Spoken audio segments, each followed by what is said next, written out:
Hello students, third year students का आज 22वां lecture है। तो अभी जो आपका टॉपिक पहले चल रहा था वो था विज्ञापन और उत्पाद, उसी का आज लास्ट पैराग्राफ है, फिर ये आपका टॉपिक ख़त्म हो जाएगा। ठीक है, तो इस लास्ट पैराग्राफ में आपको पूरा सारा बताया जा रहा है कि विज्ञापन और उत्पाद क्या हैं और किस तरीके से जुड़े हुए हैं, है ना, इनका आपस में किस तरह कार्य है, क्या प्रोसेसिंग है। तो इसमें लास्ट पैराग्राफ में है, व्यापार में सफलता के लिए विज्ञापन के साथ साथ उत्पाद में गुणवत्ता का होना नितांत आवश्यक है।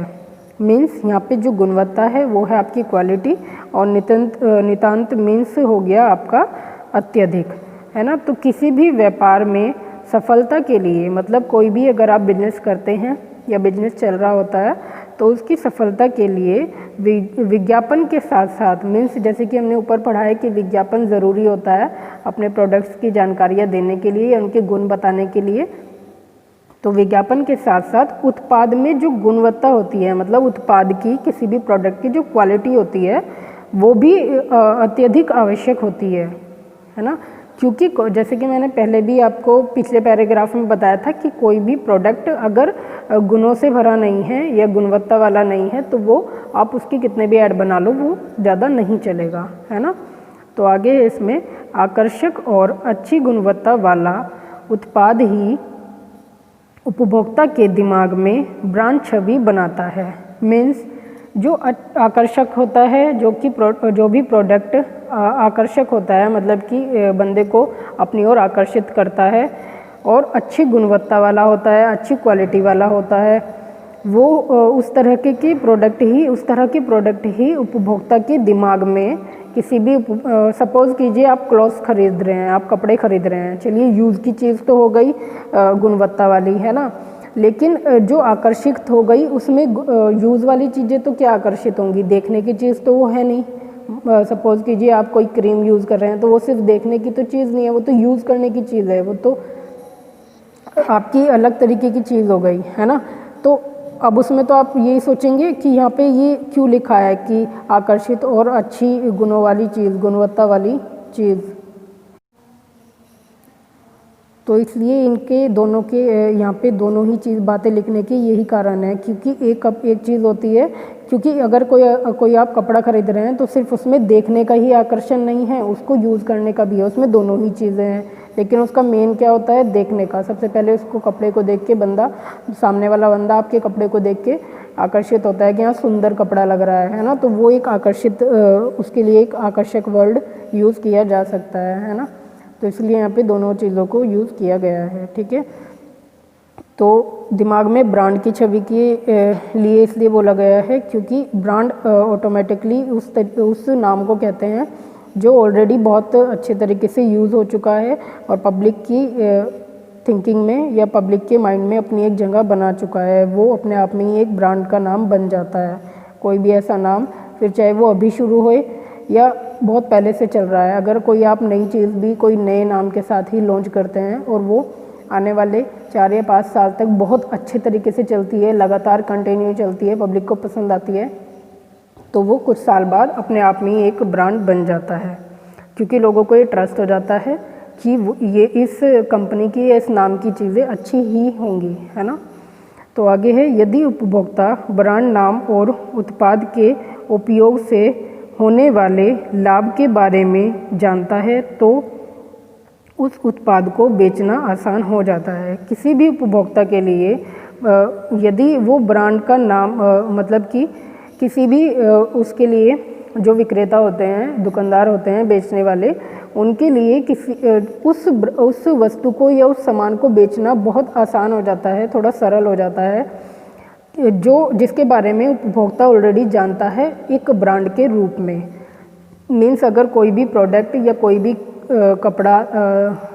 कपड़े जैसी सामान, अगर वो अपने आप में एक ब्रांड लिए हुए है, ब्रांड की तरह एक नाम में वो फेमस हुआ है कि हाँ ये नाम चल रहा है, तो ये इस नाम का कपड़ा तो ख़राब निकलता ही नहीं है, इस ब्रांड का कपड़ा तो बड़ा अच्छा आता है, या फिर इस कंपनी का माल तो बहुत अच्छा आता है, या फिर पार्ले जी की सारी जैसे कि फॉर एग्जांपल पार्ले जी की सारी चीज़ें बहुत अच्छी आती हैं, पार्ले जी कंपनी ओरिजिनल चीज़ें बनाती है। जैसे कि पार्ले जी के बिस्कुट से स्टार्टिंग हुई थी, तो वो पार्ले जी की अब नमकीन भी आ गई हैं, बहुत सारे बिस्किट्स में भी बहुत सारे फ्लेवर्स आ गए हैं, तो ऑल ओवर लोग ट्रस्ट करते हैं, रस भी आ गए हैं, तो उसकी पार्ले जी जहाँ पे लिखा रहता है लोग उसको खाने के लिए सोचते नहीं हैं, ट्रस्ट करते ही करते हैं कि हाँ ये अच्छा होगा, अच्छी क्वालिटी का होगा, है ना। तो वो ये एक बात है कि उपभोक्ता ब्रांड नाम और उत्पाद के उपयोग से होने वाले लाभ के बारे में, मतलब कि उस वो जो ब्रांड का नाम है और उस किसी भी प्रोडक्ट या वस्तु के बारे में अगर ग्राहक जानता है कि ये हम पहले भी यूज़ कर चुके हैं और ये सभी यूज़ करते हैं, ये अच्छा ही है, तो उस सामान को बेचने में ज़्यादा परेशानी नहीं होती, आसानी से वो सामान बिक जाता है। ठीक है, जैसे कि शॉप पे बहुत सारा सामान रखा रहता है, लोकल भी और कंपनी वाला भी। कुछ सामान हम जाते ही बोल देते हैं कि हमें तो यही चाहिए इसी कंपनी का, और कुछ सामान दुकानदार को दिखा के, एक्सप्लेन करके, गुण बता के उसको सेल करना पड़ता है। तो वही एक फ़र्क हो जाता है दोनों तरह की चीज़ों में। तो आगे है, एक अच्छी प्रभावशाली विज्ञापन योजना में पैकेजिंग, ट्रेडमार्क एवं उत्पाद की भौतिक व आंतरिक वस्तु विशेषताएं जैसे उसका स्वाद, रंग, भार, स्टाइल, डिज़ाइन एवं सुगंध आदि भी महत्वपूर्ण तत्व होते हैं। तो यहाँ पे है कि जब भी हम कोई प्रभावशाली विज्ञापन की योजना बनाते हैं या बना रहे होते हैं कि हाँ हमें कोई मतलब प्रभावशाली मीन्स जो टिका भी रहे और प्रभावशाली भी हो, मतलब कि वो ज़्यादा टाइम तक चलने वाला भी हो। यहाँ पे प्रभावशाली के कई सारे मीनिंग समझे जा सकते हैं, है ना। अपनी जो हमारी बात चल रही है या जो हमारा टॉपिक चल रहा है उसके अकॉर्डिंग। ठीक है, तो विज्ञापन जब हम बनाते हैं तो उसकी जो सबसे पहले पैकेजिंग होती है, पैकेजिंग के बारे में भी ये छोटी सी डेफिनेशन है, इसे आप लिख सकते हैं। ठीक है, पैकेजिंग होती है आकार देना आदि, मतलब किसी बोतल को क्या शेप देनी है या किसी बॉक्स को क्या शेप देनी है, वो तो सारी हो गई आपकी पैकेजिंग, मतलब बाहर से भी और अंदर से भी। ठीक है, क्रियाएं व लेबल होता है।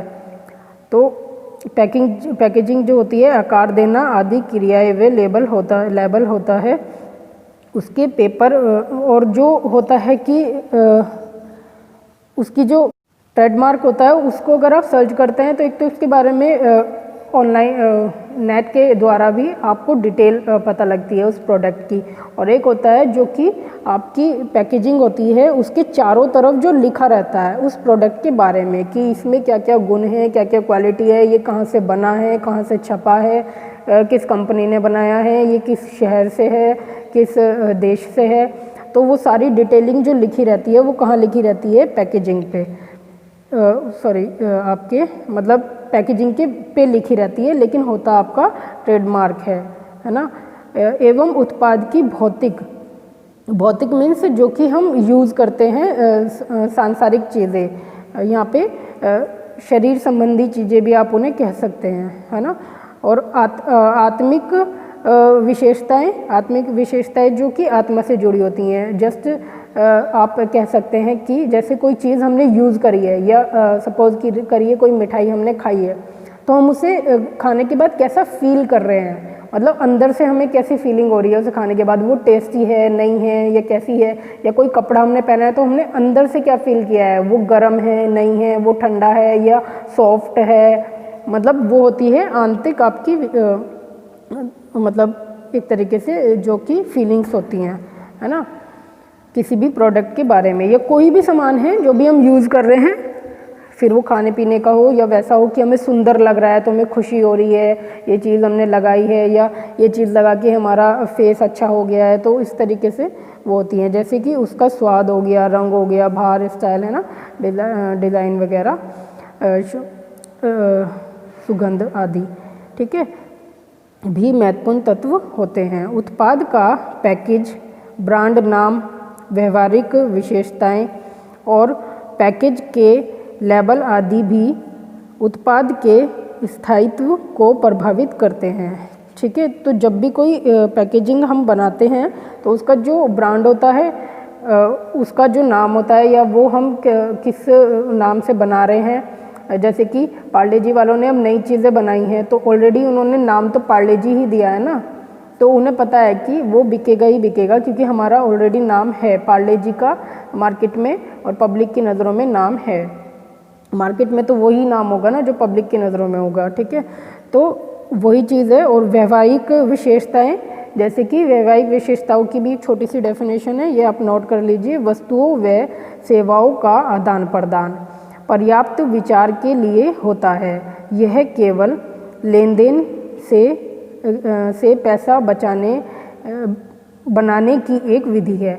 अच्छा, तो ये जो आपको बताया जा रहा है वैवाहिक विशेषताएं, ये किसी भी प्रोडक्ट के बारे में एक प्रोसेसिंग बताई जा रही है जो आदान प्रदान करने की प्रोसेसिंग होती है और उसका जो पर्पज़ होता है, मतलब जो उसको करने का कारण होता है, वो पैसा कमाने के पर्पज़ से होता है। मतलब कि निर्माता या कोई भी बिजनेसमैन, है ना।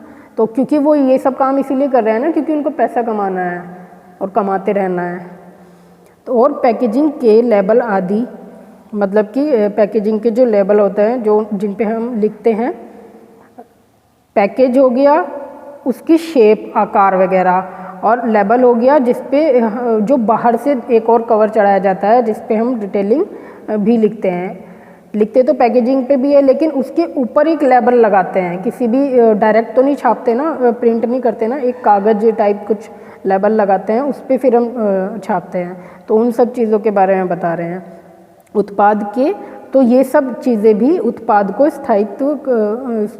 उत्पाद के स्थायित्व को प्रभावित करते हैं। प्रभावित मीन्स कि मतलब टिके रहना एक तरीके से या बनाए रखना मार्केट में, है ना, वही बात हो गई।